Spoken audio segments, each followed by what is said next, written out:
Peace. My name is G Man of Law. My artist name is P Funk City G, and I'd like to welcome you to Rebel Life. Here's the naked truth. I'd like to start out by thanking everyone for your time, your comments, your subscriptions, and your PayPal donations.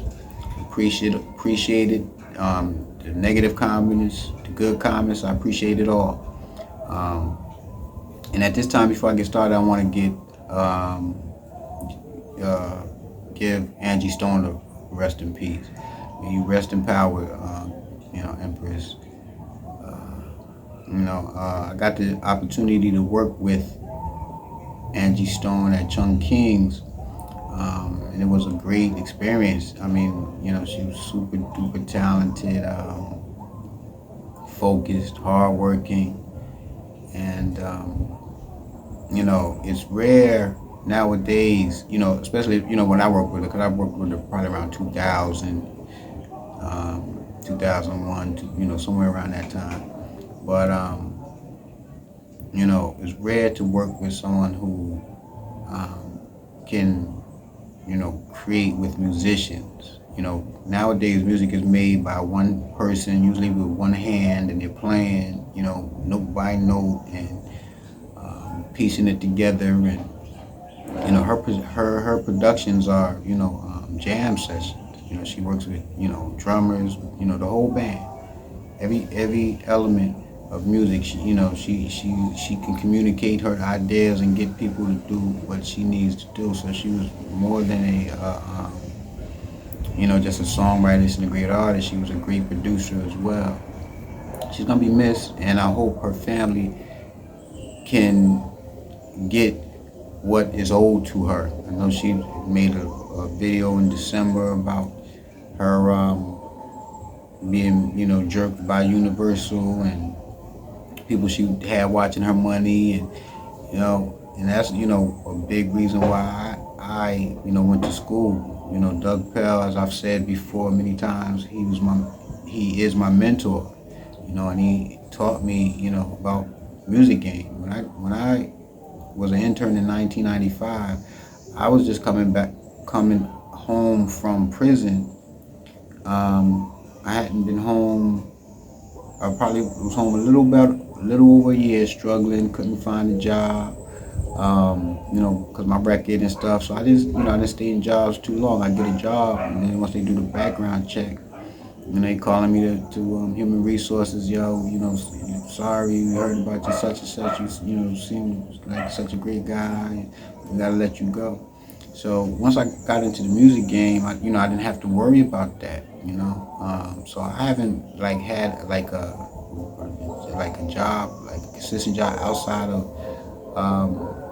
music, probably since '91. When I started catching my first adult charges. And that and that's just a part of the game. I'm not feeling sorry for myself. I'm just stating facts. This is the truth. What I'm saying. This is who I am. And I take it all, the good and the bad. But anyway, my mentor, Doug Pell, he told me in the 90s, learn everything you need about branding. Because I would call him from time, from business advice and stuff. And, he's probably a billionaire by now, but I know he's, worth over 500 million. I shouldn't even be giving his business out. But anyway, he's very successful man. And, anyway, he is forthcoming or giving with his information. He like I said, he's the one who taught me about scales, and and prepared me as an intern going into an assistant engineer, everything that I would need to be able to make it in this industry. And my whole foundation came from Giant. I'd like to give a shout out also to Ron LeyeF. May he rest in power. German guy, white guy, from, I think he was from Detroit or Michigan, and real cool, white guy. And he gave me some math. that I use, to this day, about mixing, making records, ghost notes, and all sorts of little tricks. EQing the kick at 100 and the snare at 110. It's to get that tap in the heart chakra. But anyway, and in 2004, in the 90s, he taught me how to he taught me because we were going out of business. I was going to get an MPC, and I wanted to get it on time. And I said, "Yo, can you call and give a reference? Because I want to get this thing on time. You know what I mean? So I can use you as a reference." He was like, "Yo, never buy anything on time. You know what I'm saying? Like, never buy anything on credit. Pay cash for it. And that's one thing that has stuck, with me, and it has helped me because I only pay cash for anything. And I know a lot of people that, is up to here or up to here or up to here in debt, credit cards, and all of that. And that's a big reason for poverty. Like, people might have it might look like they got a lot of money and money coming and going, but it's all credit based. So if you're buying a car on time, the car is not an asset; it's a liability. But if you pay for the car in cash, then it becomes an asset, because if something happens, you can sell the car and get full cash. And also, when we buy things on credit, we oftentimes pay 3 times the value of that product. So they say if you buy a house on time, you're buying the bank 3 houses. So anyway, that he equipped me with that. And the next thing is in 2004, when I called him, for some advice, and he told me to focus on branding. And that's what led to me, going to school, and you getting a associate degree just in business administration, and it dealt with the, marketing, and accounting and e-commerce and e-administration, and it prepared me for what I do now. You know what I'm saying? With the, I've had classes in the Microsoft Word, all of that. Globalization, and how the world is becoming one. Money wise, and strategies, and stakeholders and shareholders, and things that prepared me for business. Cause I didn't know now that I know what the little bit that I know, I knew I knew nothing. So I had to strengthen them ties, those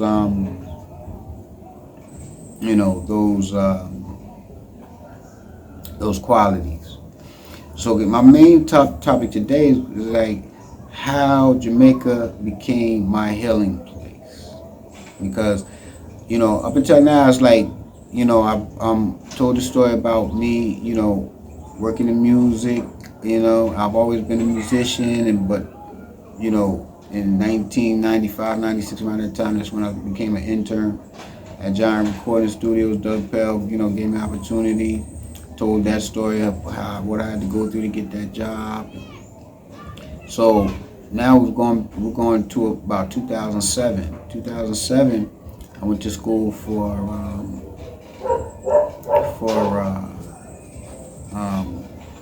the business at Gibbs College, and at that time, I had a lot on my plate. I was renting a studio space. I'm behind on rent. I'm going to school. Because I knew how to make records, but I didn't know business. I wanted to go to school and strengthen my weaknesses, and in the process, it was like I had to take a step back. I had I had to get rid of the apartment. I had to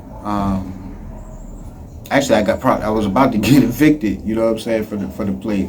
And I had to, do all of this and that, get rid of my stuff. I had a van. I gave that up to, to pay the you know, I made a deal with the people that, you know, own the place, the apartment. Like, you know, I take the rent. You know what I mean? It was worth more than what I owed. And let's just call that even.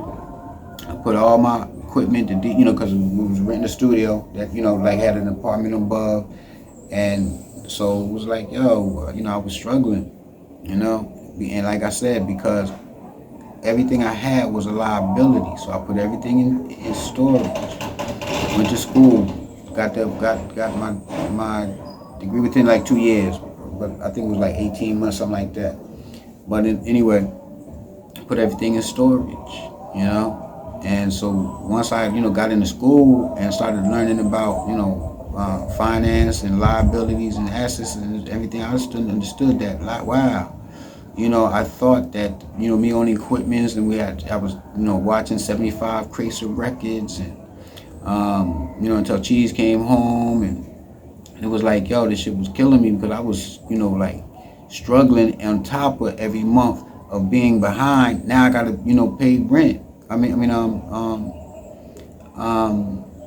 I'm storage, you know. So now I'm going to school. I don't have, you know, any income, but I just knew that I had to go to school. You know, I knew I had to learn some things to, you know, put myself in a place where I have more leverage, more ways to make money, and, you know, help myself. And it got so bad, you know, it was like, you know, one night, you know, I mean, a couple of nights, you know, I was homeless. You know, I went to school. You know what I mean? Didn't have the crib. You know what I'm saying? You know, we didn't have family in Plainfield. You know what I'm saying? And that was like, you know, with the Reed family, I probably could have, you know, I mean, I definitely could have, you know, went there. But it was like I didn't want to. I love them so much. I never wanted to, like, you know what I mean, do anything to fuck with that relationship. Like, you know what I'm saying? So yo, you know, my pops was living in a, you know, in a senior citizen building, so I couldn't stay there with him. I just sleep you know, in the streets, really. You know what I'm saying? The first night I rode, you know, I took a trip to Newark, rode the path all night, going back and forth to New York, sleeping. You know, got off around 7 o'clock. You know, got to Plainfield. Went to Piscataway to go to school. You know what I mean? Finished school. You know, I had a bike. Rode my bike back into Plainfield, and did, you know. Then it was like, yo, I ain't even had the money to go. You know what I mean? To go to Newark. So I went to the park on the east end of Plainfield, where I grew up. Fell asleep, you know what I mean, on the porch. You know what I mean, with my t-shirt. This was probably like in May. You know what I mean? So it was like, it was cold, but it wasn't like freezing cold. It was like springtime. But you know, things had got rough. You know what I'm saying? Things had got rough for me, you know. And so, you know, eventually I got a job at school, you know. And then, you know what I'm saying, you know, my brother, like, you know, I guess he heard about me, uh, you know, sleeping on the street, you know what I mean? So he sent me some money so I could get a room. So, you know what I mean? And so once I, you know, got the room, and then I was like, had the job, I was able to like be self-sufficient, you know, while I got my education, you know what I'm saying? But at the same time, like, once I graduated, there wasn't no jobs for me. I couldn't get a job. And I was like, I needed a job to, like, you know what I mean, like, sustain myself until I could, like, put my plan into fruition, you know. But, you know, we know that Allah is the greatest planner, and He has a plan for us all, you know. And so we just got to dig deep, and, you know what I mean, and make manifest that plan, manifest God within our lives, you know, within us. You know what I mean? So it's not like we're praying to up to the, you know, clouds, but we're praying to Allah within ourselves to manifest our knowledge. You know. So anyway, yeah, it was crazy. So I get out of school, you know, and you know, like how I came to Jamaica was when I graduated school. I had planned on coming, you know, to Jamaica as a graduation with the family, because my sister had a stroke in 2001. She had made progress. She loved Jamaica so much. As soon as she could get on her feet, as soon as she get on her feet, she got on her feet and was stable. Like by about 2009, 2008, they booked a trip, ready to go to Jamaica. I had some money coming to me. I took like probably a loan for like $20,000. It cost me 7,000. With student loan. They I spent about $17,000 to get the grant, and I had about $3,000 left over. I wanted to invest that into my business, into my plan. So I was gonna go, but I said nah. I canceled the trip. My part pushing the trip, and I was like, nah, I'm not gonna go because I want to invest in the business. My brother was like, yo, don't worry about it. I got you. Think of it as a graduation gift. Now, so I go to Jamaica, and I come just like, you know what I mean, like, ready to get back to the States to work and this and that. And once I got here, it was like I was making friends, with the workers that worked on the resort. You know what I'm saying? And they was telling me, like they was taking me to, they took me to Sav, Sav Lamar, like they taking me off the resort and showing me the spots where they eat. You know what I mean, and all of that. You know what I'm saying? So I was finding cheap places to eat, cheap places to, you know what I mean? I was like, what? Like, yo, at that time, like, a large plate would cost, a large meal would cost less than $5 U.S. cash. At that time, you couldn't get a plate from, Jamaican food, Chinese food, nothing. Like, you couldn't get like a meal, for less than $10. So I'm like, it was like, what? The whole life. I was about to move down to Charlotte, and I'm glad I didn't. But I was about to move down to Charlotte because it was a cheaper life and this and that. But when I came to Jamaica, and it was a more natural life. It was like, I wanted to do some garden, like be out, like in good weather year round. I was tired of the cold and all of that. So my mind was already set to move to Charlotte. And so when I came to Jamaica, I was like, yo, this is exactly what I'm looking for. You know what I mean? Exactly what I'm looking for. And on top of, I met a good woman. You know what I'm saying? My son's mother. You know what I mean? So it was a no-brainer for me. So, yo, we got to make this happen. And, what I mean? By the grace, permission, and beneficence of Allah, I'm still here. You know what I'm saying? And it was rough starting over, like starting out. You know what I'm saying? But it was easier than, like trying to figure things out in America with a criminal record. Couldn't get a job. You know what I'm saying? Didn't know nobody that owned companies. You know what I mean? So it was like, and by that time it was like, with the understanding like liabilities and assets. The studio was a liability, so I know it would be stupid to work at a studio, or not even work at a studio, because I started working in the studios around 2001 and had my own studio since then up until about 2009, and it was like that was a liability, So anyway, so I come here, set up shop, and have been enjoying life ever since. Growing, thriving. My son is 14 years old. He's growing up here, and I was in bad health, sugar count. They wanted to put me on a sugar pill and all that. We know what happens once you get on the sugar pill. Your kidneys start failing.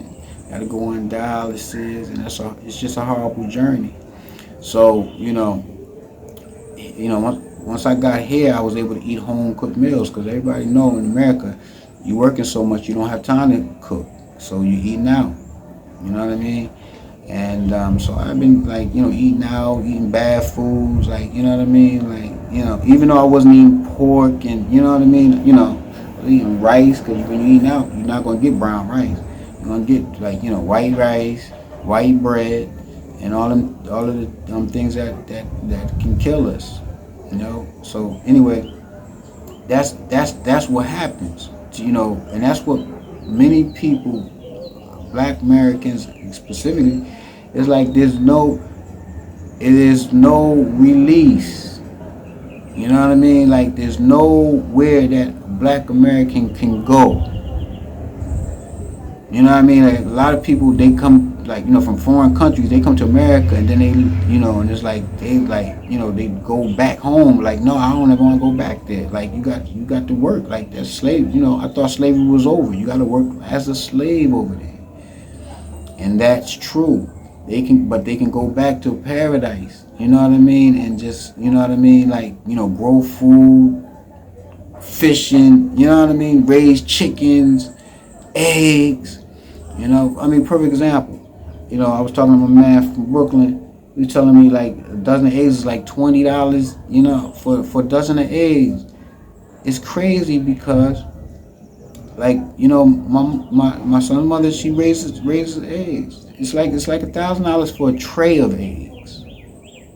So it's like, all right, let's put it like this. It's $250 Jamaican dollars, $250 Jamaican dollars for 6 eggs. So that's $500 for a dozen. $500 is $1.50. So wait, $500 is basically $4 for a dozen of eggs. Yeah.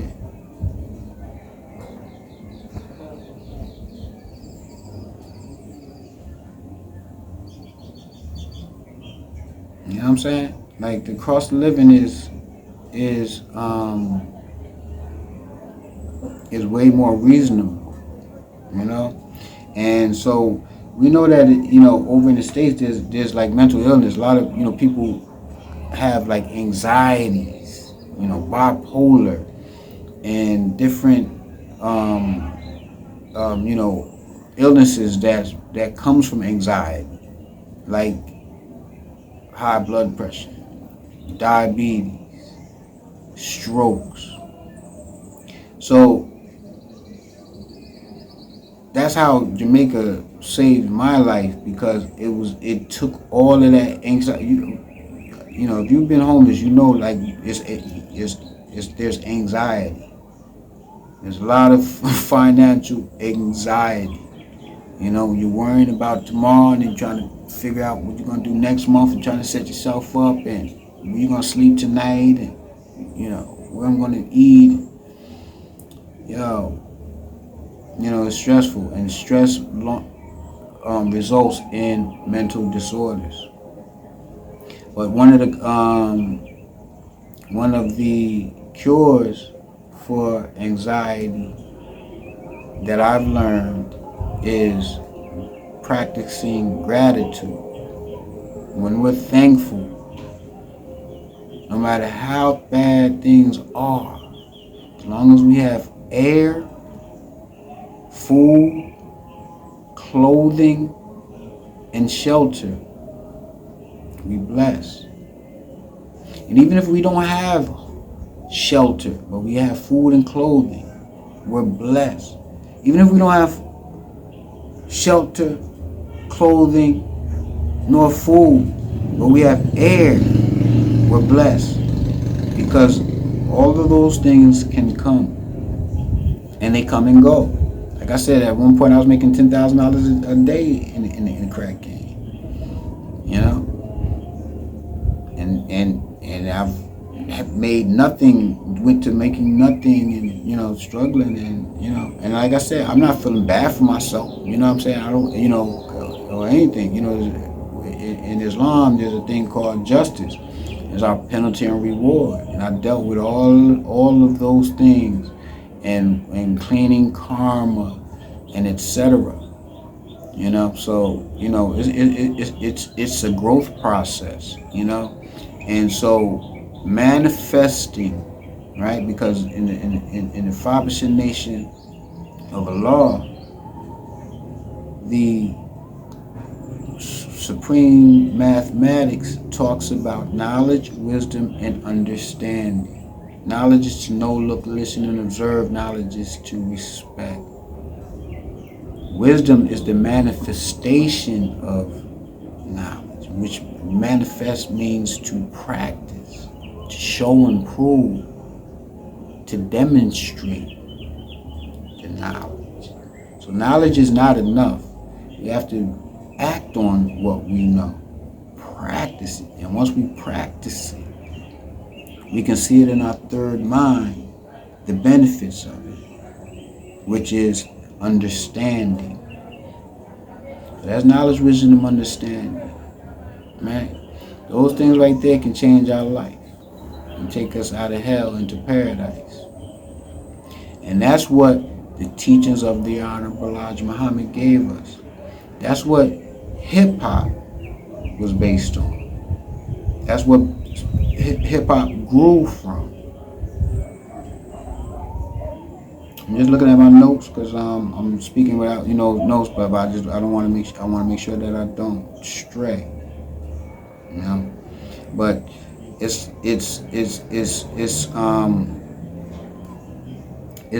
what birthed hip hop, right? And like I said, hip hop came from the rebellious. It came from the 11 and 12-year-old kids. That's who really started hip hop. You know what I mean? And it came from the kids that society didn't like. What they labeled the bad kids. The kids that don't want to be like and are a threat to the American way of life, and not just going along with a slave mentality, but rebelling against it, and finding the fortitude within themselves to live a respectful life. Because remember I said, knowledge is to know, look, listen, and observe. Knowledge is to respect. Knowledge is one, right? So if somebody say knowledge, they're talking about one. So number one, the first thing, most important in life is knowledge, because knowledge is the foundation of all living things, right? And so knowledge is to know, look, listen, and observe. Knowledge is to respect. You have to be respectful. These are the things that hip hop was built on. So we weren't into, wearing expensive Italian clothes. And that's what I was talking about in my last episode. Puffy brought that to the game. He made hip hop attractive to the middle class. You understand? The people who were no threat to America. The people that went along to get along. Anti-hip-hop.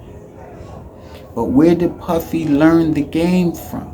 He learned it from Andre Harrell. Andre Harrell is a well-known hip-hop executive. Andre comes from Bronxdale Projects, up in the Bronx. But you never hear people talk about him because he was soft. He was, he was one of them Alphabet City cats. But he grew up around hip-hop, knew the elements of hip-hop. So like I said, he was the type that would be a teacher's pet. And hip-hop was, the kids who the teachers didn't like, who felt threatened by it. So anyway, Andre Harrell was a rapper back in the days, early hip hop. He rapped. He rapped for a group called Dr. Jekyll and Mr. Hyde. He was a rapper. They had a big song, AM, PM, all night long, and different things. I'll put links in the description for his music. But he was a cornball, and that is him, Russell Simmons, Puff, Jay-Z. They're the ones that softened up hip hop and made it middle class. Teach your pet type cats, non-threatening. We know Jay-Z was like, he wasn't like respected in Brooklyn. He left. He wasn't. Cats wouldn't even give him a package. You know what I mean? Those who know. So and I'm not saying I'll leave it at that. You know what I'm saying? But the cats is cornballs. You know what I'm saying? And like hip hop was based on looking nice, being sharp, but we were into medallions. You know what I mean? Levi jeans, Lee jeans, Pumas, Nikes. KRS-One used to talk about Nikes on the feed, and you know what I mean? Like, we didn't even wear Gucci or Louis Vuitton. We would wear the fake shit. You know what I mean? And have like somebody like take that pattern and then put it on a leather jacket. You know what I'm saying? We weren't even really supporting them like that. We had black pride, consciousness, and all of that. Now hip hop only makes music for European bankers. What black Sean John don't make clothes no more. Rockefeller doesn't make clothes no more. So what black designers are benefiting from hip hop? Back in the days, you had Carl Kanai, Fubu, Maurice Malone, and others. What black designer is it? You see the trouble that Kanye has, and I dealt with that with the distribution in the last episode. They controlling our economy through food, clothing, and shelter. Right? The clothing, they control the clothing line. They control them. They control our entertainment lines. They create the strategies and the parameters of what we hear in social media, like YouTube, Facebook, Instagram, TikTok. They control what's allowed on there and what gets pushed in the algorithm. And we're just victims or blissful, ignorant people. And we have to understand that the system of oppression does not allow for the rebellious. They have systems and mechanisms to weed all of those positive influences, powers, to stop them in their tracks. Fortunately, the world is the globalization of the planet is helping black people in America if we take advantage of it, because we don't have to depend on America for paradise. America is the most expensive place, and it's one of the most violent places in the world. Especially for young black boys. As a father of a black boy, 14 years old, I'm more comfortable with him here in Jamaica than in America. It's safer for him. He can live a longer life, a more productive life. The value of being a black American citizen is in the passport. Because within a passport, as a black American citizen, you're able to travel the whole planet. Black people who don't have a black American, a U.S. passport, need visas to travel. They need permission to travel from their governments. Who designed that? The bankers. They control every element of our life. But fortunately, black people throughout the planet are uniting. They're giving up the European Western way of life and finally are thinking of the people. We don't see that happening in America. There's a division, and we're still looking for politicians to decide our fate, and we don't have to anymore. We're spending trillions of dollars a year on what we look like. Putting on makeup, poison. Men putting on European clothes that don't even look good on you because it's designed for someone who has a smaller and weaker body than you. You're looking all goofy, but making them filthy rich. And then looking down upon our other brothers and sisters who not have that stuff on. And that's just why I don't wear the clothes, because to take away that judgment. This is on my veranda. This is how I walk around the house. You know what I'm saying? So welcome to my world. I'm not going into your world.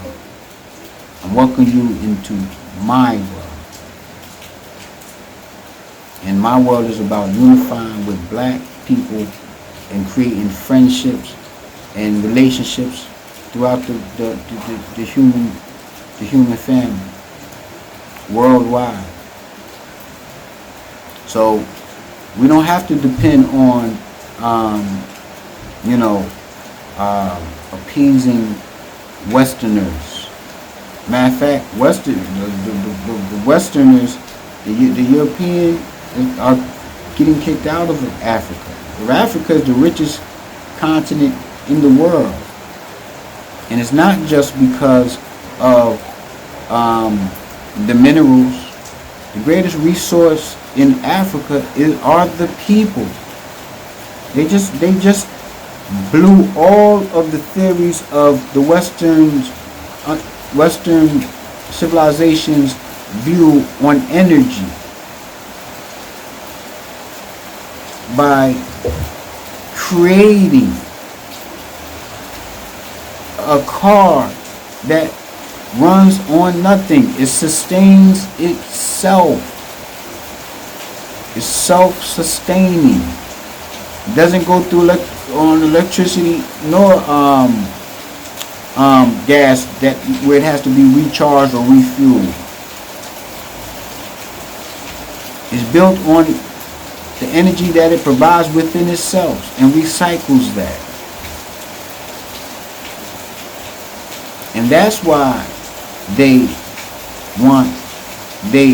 don't want us progressing. They don't want us to be educated. They don't want us to think on our own, and they don't want us buying black, because black empowerment inhibits their ability to rule us.